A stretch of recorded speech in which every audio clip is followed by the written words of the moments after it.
Bonjour et bienvenue à Vie de foi. Quelle joie de vous avoir avec nous aujourd'hui et quelle joie c'est pour moi de vous enseigner sur l'armure du croyant. En fait, toute cette série, je la trouve vraiment plaisante à enseigner parce que c'est comme mon message. En fait, j'ai plusieurs messages. La bénédiction de l'Éternel, je sais que c'est vraiment un message que Dieu m'a donné concernant la faveur surnaturelle qu'on peut expérimenter dans une vie. Mais aussi, j'aime beaucoup enseigner sur la guerre spirituelle parce qu'en fait, j'aime la victoire. J'aime pas forcément livrer le combat. J'aime, par contre, savourer la victoire en Christ. Et puis, j'aime tellement voir des chrétiens qui étaient autrefois dominés par Satan, qui sont aujourd'hui dans la victoire et qui avancent et qui vont de gloire en gloire. Vous savez, tous les jours, on reçoit des témoignages de vie transformée et je dis gloire à Dieu pour ça. J'aime beaucoup, en fait, quand je reçois des témoignages de chrétiens qui disaient « Pendant 25 ans, j'ai cru autre chose et puis je vivais sous la domination de l'ennemi, que ce soit dans les finances, admettons, beaucoup de pauvreté, beaucoup de manque, d'autres personnes qui ont vécu dans la maladie pendant des années et après, suite aux enseignements que j'ai reçus à Vie de foi, j'ai découvert autre chose et puis aujourd'hui, je vis dans la bénédiction de l'Éternel. Dieu m'a délivré de la pauvreté, Dieu m'a guéri. J'aime ça et je sais que le cœur de Dieu se réjouit aussi parce que Dieu aime que ses enfants se portent bien. Mais on sait que le diable, lui, il veut toujours nous voler, nous égorger, nous détruire et la façon qu'il va nous voler, c'est par la séduction, OK? Donc le diable va nous séduire, mais il veut nous voler la parole de Dieu. Il ne peut pas nous voler cette parole. Officiellement, physiquement, il ne peut rien faire. Nous avons la parole de Dieu, mais s'il peut s'organiser là, pour qu'on ne croie pas ce que Dieu a dit, bien, il gagne. Il réussit à nous voler les promesses de Dieu par le doute, par des traditions, et au final, on vit autre chose que ce que Dieu avait prévu. Donc aujourd'hui, on va découvrir l'armure du croyant et puis ça me réjouit de vous partager ça parce que vous allez voir à quel point nous sommes bénis en Christ et nous allons découvrir en fait le texte dans 2 Corinthiens chapitre 10 ensemble. Donc comme toujours, je vous invite, sortez votre stylo et puis votre carnet pour prendre en note les versets qu'on va voir ensemble. On va faire une étude aujourd'hui sur l'armure du croyant. On a vu cette semaine plusieurs belles choses. Bon, premièrement, nous sommes en guerre. On ne se réjouit pas du fait que nous sommes en guerre, mais on se réjouit parce que notre combat est un bon combat selon 2 Timothée 4, 7. L'apôtre Paul a dit « J'ai combattu le bon combat, j'ai achevé ma course, j'ai gardé la foi. » Donc, on se réjouit du fait que nous sommes réveillés, nous savons que nous sommes dans une guerre. Et si nous sommes dans une guerre, on peut aussi discerner notre champ de bataille. Et si nous discernons notre champ de bataille, on va livrer le combat avec une épée que Dieu nous a donnée. Et cette épée, c'est la parole de Dieu. Elle nous assure toujours la victoire en Christ. On peut toujours triompher, toujours triompher. C'est ça que la parole de Dieu nous dit, même si la parole de l'homme et la parole de la tradition nous dit autre chose. Nous croyons, à Vie de foi, que vraiment la parole de Dieu est toujours digne de confiance et je préfère croire ce que Dieu dit sur lui-même que ce que les hommes ont dit sur lui. Alléluia pour ça. Donc, on a vu, nous sommes en guerre et ensuite, mardi, on a vu comment remporter la victoire concrètement, pas juste théoriquement, oui, en Christ, nous sommes victorieux, mais comment est-ce qu'on peut vivre la victoire, que ce soit dans notre corps, que ce soit dans notre maison, dans notre couple, dans notre famille, peu importe les dimensions de notre vie, quand Christ nous a sauvés, il nous a rachetés de toute la malédiction. Il nous a totalement délivrés. Le salut, en fait, c'est la délivrance de toutes les œuvres de Satan. C'est pour ça qu'on peut croire dans le shalom de Dieu, rien de brisé, rien de manquant dans nos vies, parce que c'est notre alliance que nous avons avec le Seigneur. Donc, c'est tellement glorieux. Donc, comment remporter la victoire concrètement? Je vous ai enseigné ça mardi. Tout ça, c'est disponible sur emctv.com, bien sûr. Et quoi faire quand la bataille semble être perdue? Bien, je vous ai montré hier comment faire et on va poursuivre aussi aujourd'hui sûrement.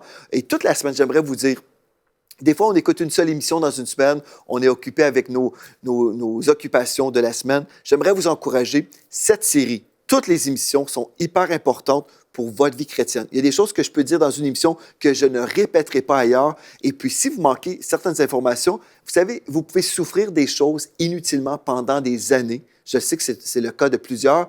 J'ai eu la chance récemment de parler avec un couple chrétien. Et puis, en étant avec eux, en leur expliquant, comme ça, de vive voix, j'ai pu leur expliquer les choses. Ils ont discerné que dans leur vie, ils avaient de l'incrédulité qui était là, même s'ils étaient dans la foi à plein niveau. Ils croyaient à la parole. Oui, ils étaient dans la parole. Mais ils avaient aussi de l'incrédulité, en fait, qui était inspirée par la tradition des hommes. Donc, pendant cette semaine, vous avez peut-être manqué des choses si vous avez manqué une émission. Donc, je veux vraiment vous encourager. Visitez le site web emcitv.com pour découvrir les archives.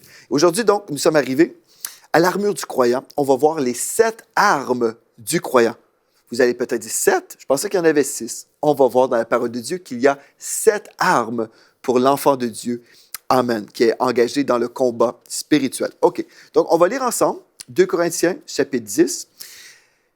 Comme toujours, je vous invite, vous pouvez lire avec moi dans votre Bible. Si nous marchons dans la chair, nous ne combattons pas selon la chair, car les armes avec lesquelles nous combattons ne sont pas charnelles, mais elles sont puissantes par la vertu de Dieu pour renverser les forteresses. Pourquoi pensez-vous que le Seigneur nous dit que les armes avec lesquelles nous combattons ne sont pas charnelles?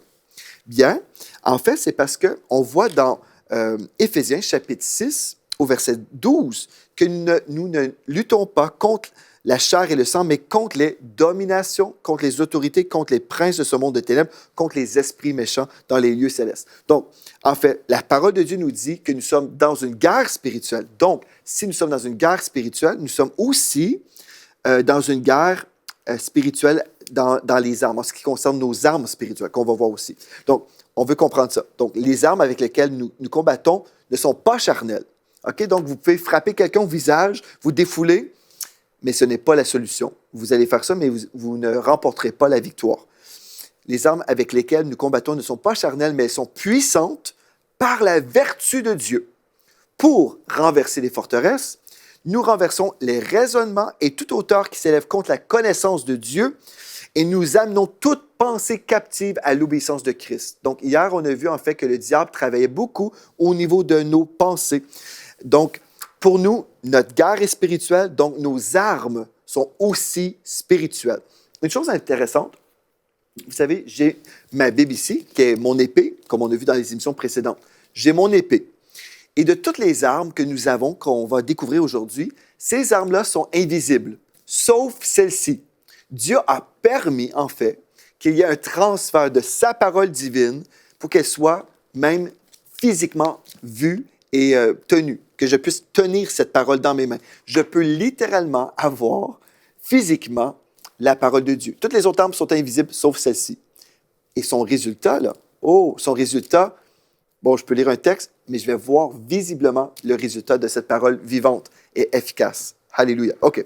Donc, on va plonger ensemble maintenant. On a vu premièrement le premier point de cette émission, que nos armes sont spirituelles. Amen. Maintenant, on va aller ensemble dans le texte qui concerne les armes du croyant. Éphésiens, chapitre 6, au verset 10, nous allons découvrir ensemble comment nous sommes vêtus en tant que conquérants, en tant que soldats du roi Jésus. Éphésiens 6, verset 10, nous lisons « Au reste, fortifiez-vous dans le Seigneur et par sa force toute puissante. » Donc, au reste, fortifiez-vous dans le Seigneur et par sa force toute puissante. Verset 11. Revêtez-vous de toutes les armes de Dieu. Remarquez, l'apôtre Paul, il dit ici, là, revêtez-vous, donc c'est à nous. Nous allons nous revêtir, mais pas juste de certaines armes, mais de toutes les armes de Dieu. Amen. Pourquoi? Afin de pouvoir tenir ferme contre les ruses du diable. Nous savons que le diable est rusé, mais gloire à Dieu, nous avons les armes spirituelles, les armes de Dieu. OK. Et on choisit qu'on va se revêtir de toutes les armes. Si on ne met pas toutes les armes, bien, nous allons être... le diable pourrait nous atteindre à certains niveaux. Hein? Nous sommes plus susceptibles, si on refuse de porter certaines armes que Dieu nous offre. Donc, si nous sommes intelligents, nous allons faire ce que Dieu nous dit, revêtez-vous de toutes les armes de Dieu. Pourquoi? On a vu le verset au verset 12, parce que nous sommes dans une guerre spirituelle.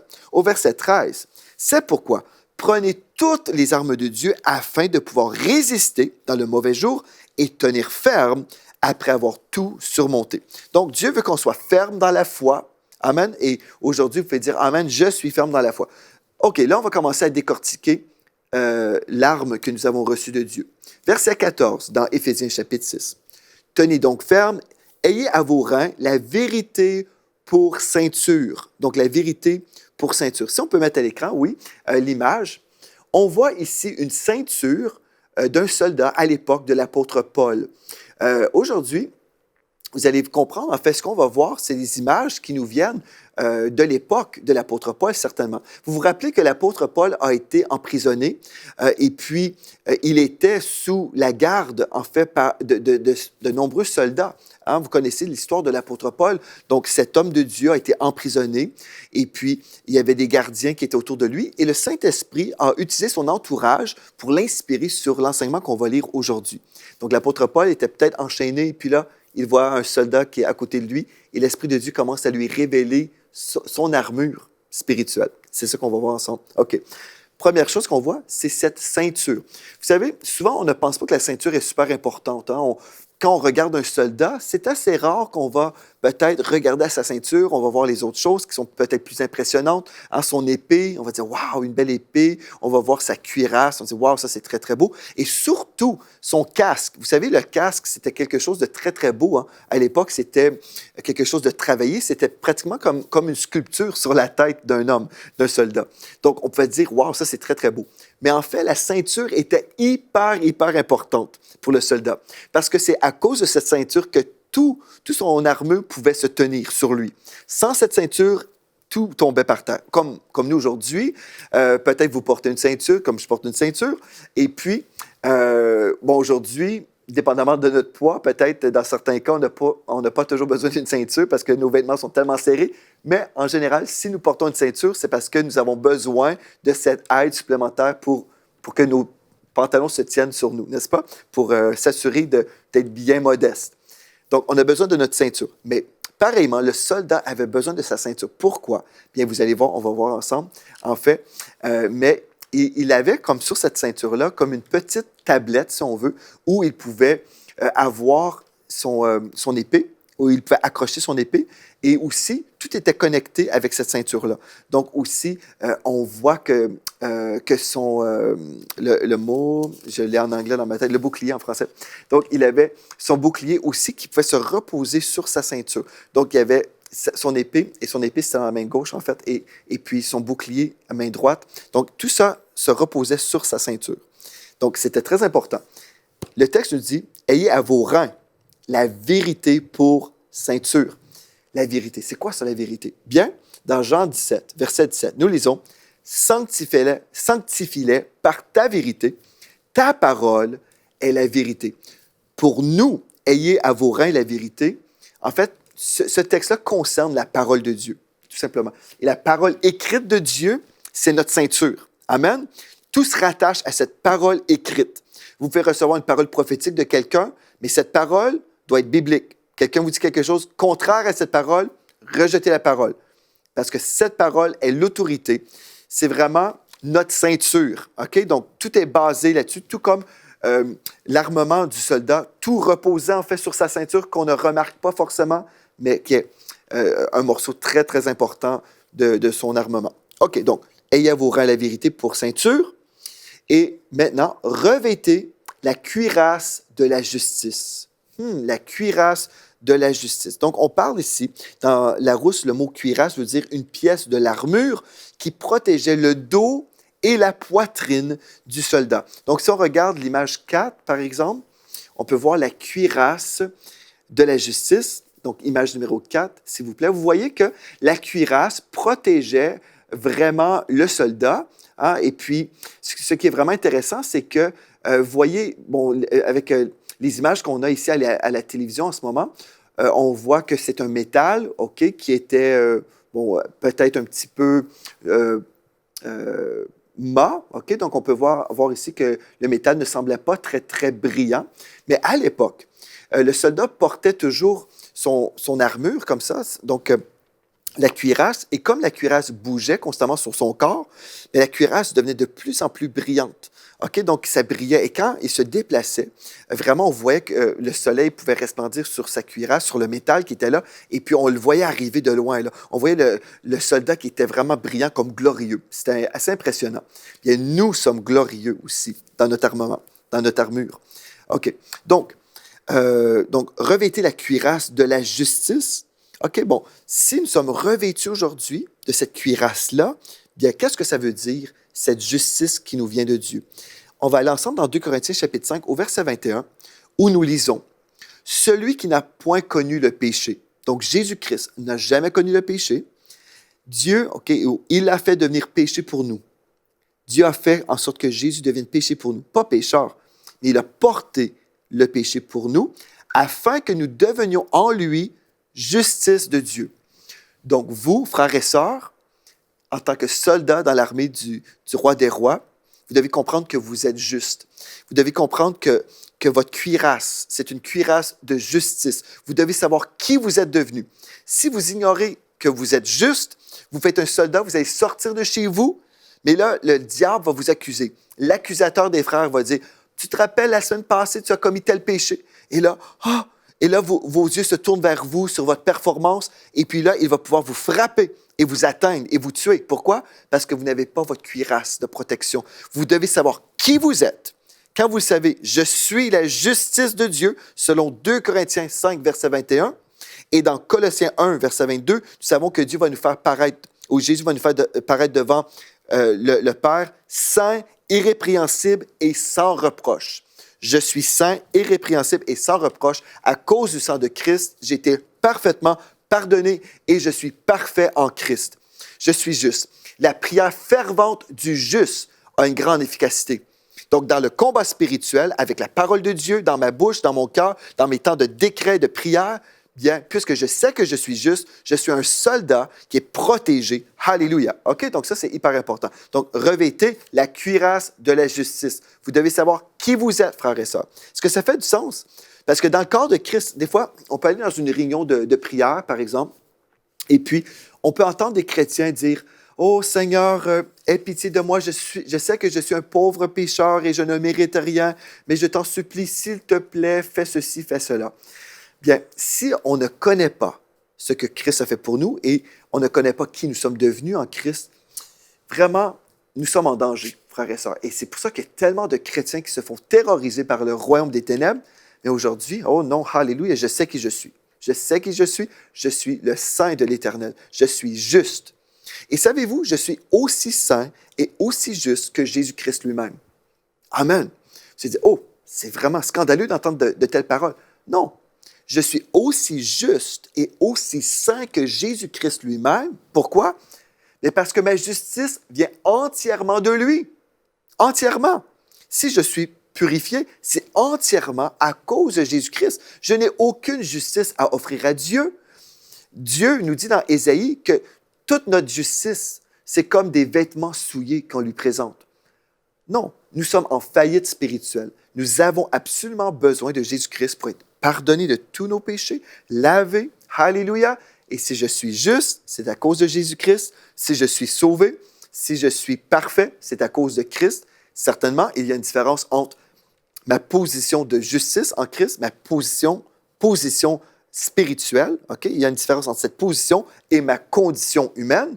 Ma condition humaine a besoin d'être sanctifiée de jour en jour. Je m'approche du Seigneur. Il y a des choses dans ma vie que Dieu me révèle, que j'accepte de délaisser. Amen. Donc, je me repens. Oh Seigneur, tu m'as révélé telle chose. J'abandonne telle chose. Je me repens. Je m'approche de toi. Donc, je suis sanctifié d'un seul coup dans ma position en Christ, mais dans ma condition humaine, alléluia, c'est de jour en jour. Amen. Et puis, quand je serai rendu au ciel, alléluia, ma condition sera parfaite également.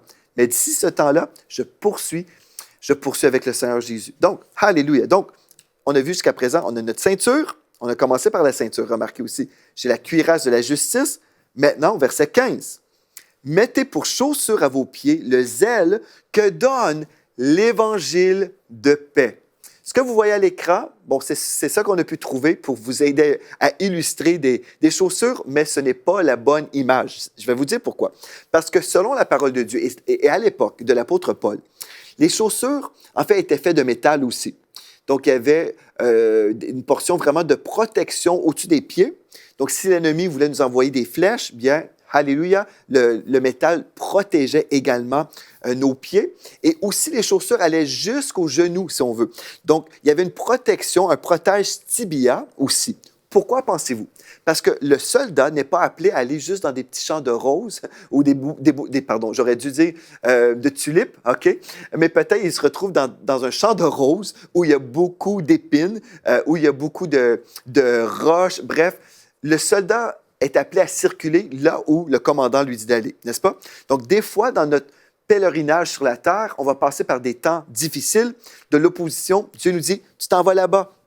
Et on peut dire, moi, Seigneur, mais c'est difficile de se rendre là-bas. Je vois, il y a beaucoup d'épines partout, là. Et puis, mais quand j'ai mes protèges tibia, je peux avancer et je ne suis pas blessé d'aucune façon. J'avance, et puis, il n'y a pas de problème. Alléluia. Donc, Dieu nous dit, mettez pour chaussures à vos pieds le zèle que donne l'Évangile de paix. Donc, j'ai mes chaussures, mes pieds sont protégés, mes tibias sont protégés également. Alléluia, j'avance. Mais là, j'avance avec joie aussi. Pourquoi? Parce qu'en tant que soldat du Seigneur Jésus-Christ, Dieu m'a donné un message. Et le message de la paix, c'est dans le grec, c'est le mot irané qui veut dire sûreté, sécurité, prospérité, félicité. Donc, l'état de l'homme béni, l'état béni de l'homme juste. Vous pourrez faire une recherche, si vous voulez, sur le site web emctv.com où nous avons accès à la parole de Dieu et voir aussi les définitions Strongs dans le grec et en hébreu aussi. Donc, nous avons reçu pour chaussure l'Évangile de paix. Donc, le message qu'on a reçu dans 2 Corinthiens chapitre 5, 18 à 21, par exemple, c'est vraiment le message ou la parole de réconciliation. C'est une bonne nouvelle. Quand on parle l'Évangile de paix, en fait, c'est la bonne nouvelle de la paix. OK? Donc, de cette sécurité, de cette sûreté. En fait, la paix que nous annonçons, c'est que nous pouvons être réconciliés avec Dieu. J'ai déjà fait des enseignements sur l'évangélisation dans cette émission. Donc, vous pourrez faire vos recherches pour aller à fond là-dedans. Mais en gros, notre message, ce n'est pas « l'enfer existe, vous allez brûler en enfer ». Ce n'est pas le message de la réconciliation. Certainement, l'enfer existe, certainement, on peut parler de l'enfer, mais notre approche première, là, ce n'est pas voilà, vous allez brûler en enfer. C'est plutôt Dieu vous aime, Christ a payé le prix pour que vous soyez réconciliés avec le Père, vous pouvez être en relation avec lui, détournez-vous du péché parce que Christ vous a tellement aimé pour vous délivrer de l'enfer. Amen. Ça, c'est la bonne nouvelle, que vous pouvez être en sécurité, en sûreté, dans la prospérité, la félicité. C'est les définitions qu'on retrouve dans le dictionnaire biblique. Donc, c'est un évangile de paix, une bonne nouvelle. Amen. Donc, on avance et parfois les épines ne viennent pas juste du royaume des ténèbres. Parfois aussi, c'est même dans le royaume de la lumière qui a été influencé par les ténèbres. Par exemple, peut-être vous voulez annoncer l'évangile de paix à quelqu'un, un chrétien qui a été influencé par des esprits de religion, des esprits religieux, là, des traditions. Certains chrétiens vont s'opposer à cette bonne nouvelle, disant « Non, non, ce n'est pas de Dieu ». Mais pourtant, Dieu nous a donné, nous les soldats, dans l'armée du Seigneur Jésus-Christ, nous avons un message qui est une bonne nouvelle. Amen. Alléluia. Je poursuis. Verset 16. « Prenez par-dessus tout ». Mais là, on s'imagine, nous en français, que c'est en priorité. Donc, c'est comme si l'apôtre Paul disait « Prenez par-dessus toute autre chose le bouclier de la foi ». Mais en fait, le texte ici, quand on étudie en grec, le par-dessus tout ne parle pas de priorité, mais en position. Donc, par-dessus tout, ça devrait être plutôt comme en avant, placé en avant, si vous voulez, ce qui fait du sens, le bouclier de la foi. Ça fait du sens, là. OK? Donc, prenez par exemple, et mettez en avant, si vous voulez, le bouclier de la foi. Souvent, on s'imagine que le bouclier de la foi, c'est comme on a vu peut-être à la télévision, quelque chose de rond, mais le bouclier de la foi ressemblait à une porte, comme vous voyez à l'image en ce moment. Vous voyez, le soldat est vraiment très, très bien protégé. Mais à l'époque, les soldats avaient deux types de boucliers. Il y avait le bouclier pour des parades, par exemple. Donc, il avait son petit bouclier qui était rond, okay, qui était vraiment bien décoré. Et puis, c'était plutôt une décoration. Donc, il se promenait dans une parade, c'était très, très beau et joli. Mais pour le combat, non, il sortait son grand bouclier qui était comme une porte, en fait, une porte protectrice. Donc, ceci nous dit encore une fois que nous sommes vraiment très, très bien protégés avec l'armure du croyant. 1 Jean 5,4 nous dit « Tout ce qui est né de Dieu, donc tous les enfants nés de nouveau, triomphe du monde. Tout ce qui est né de Dieu, tout ce qui est né de Dieu, tous les enfants nés de nouveau, triomphe du monde. » Et la victoire qui triomphe du monde, c'est quoi? Notre foi. Donc, c'est ça, là. Notre foi. C'est vraiment une bénédiction pour nous. Donc, le bouclier de la foi, c'est vraiment précieux, avec lequel vous pourrez éteindre tous les traits enflammés du malin. Ici, on parle des flèches enflammées. Il y avait toutes sortes de flèches à l'époque de l'apôtre Paul, mais ici, il précise la sorte de flèche que le diable envoyait. C'était comme une flèche et cette flèche-là avait une substance comme de l'huile qui explosait rendue chez le voisin, si on veut, chez l'ennemi. Donc, l'ennemi envoyait, par exemple, sa flèche et puis rendu dans le territoire de notre adversaire, OK, par exemple, bien, cette flèche-là explosait. Ça nous fait penser un petit peu au terrorisme, OK, vous comprenez, une explosion. C'était comme ça, c'était des flèches que l'ennemi envoyait, mais qui explosaient plus tard, qui devenaient enflammées, rendues chez nous, et on ne veut pas ça du tout. Donc, quand nous avons ce bouclier de la foi, amen, bien, nous sommes protégés du terrorisme même, si on veut, du terrorisme soit spirituel ou même physique. Verset 17. Prenez aussi le casque du salut. Amen, le casque du salut et l'épée de l'esprit. Donc, le casque du salut, comme vous voyez ici, nous illustre en fait comment le Seigneur veut nous protéger au niveau de nos pensées. Comme on a vu dans les émissions précédentes, Satan envoie constamment des pensées contre la parole de Dieu et des pensées pour nous attaquer. Le diable, le mot qu'on a vu aussi dans les émissions précédentes, c'est le mot dia et balo, qui nous parle, en fait, celui qui veut s'infiltrer par des petites balles qui nous envoient constamment, comme des flèches, si on veut. Il espère, à force d'envoyer ces flèches, que finalement, il va pouvoir pénétrer et puis il va pouvoir nous atteindre. Mais comme nous portons le casque du salut, comme nos pensées sont en Christ, il ne peut pas nous atteindre. Alléluia. Donc, on veut porter le casque du salut. Et ce casque du salut, en fait, c'est vraiment qui nous sommes devenus en Christ, notre héritage. Nous savons qui nous sommes. Alléluia. Et finalement, et l'épée de l'Esprit, qui est la parole de Dieu. L'épée de l'Esprit à deux tranchants. J'ai déjà expliqué l'épée de l'Esprit dans nos émissions précédentes. Donc aujourd'hui, je termine avec verset 18 qui nous dit « Faites en tout temps par l'Esprit toutes sortes de prières et de supplications. » Ici, nous parlons de notre lance. Donc, on a vu dans la parole la ceinture, la cuirasse, les chaussures, le bouclier, le casque, l'épée.